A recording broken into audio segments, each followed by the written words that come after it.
మనలో ఉన్న ఆత్మ ఆరిపోకూడదు. హలో, మనము మండుతూ ఉండాలంటే మనలో ఉన్న ఆత్మ ఆరిపోకూడదు. ఇందాక నేను చెప్పాను కదా, మనం మందిరంలో ఎలాగ ఉండాలి?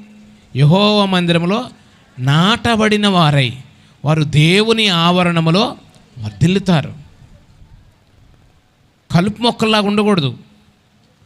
కలుపు మొక్కల్లాగా ఉంటే మనం మండము, మనం వర్ధిల్లము. హల్లెలూయా. దేవుని సన్నిధి అనేది ఒక పిక్నిక్ పాయింట్ కాదు, ఒక టూరిజం ఏరియా కాదు.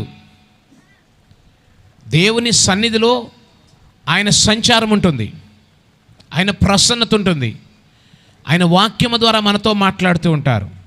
ఆత్మను ఆర్పకుడి. నీలో ఉన్న ఆత్మ ఎప్పుడు ఆరిపోకూడదు. నువ్వెప్పుడు మండుచు ప్రకాశించు దీపము వలె ఉండాలి. దేవునికి స్తోత్రం కలుగునుగా.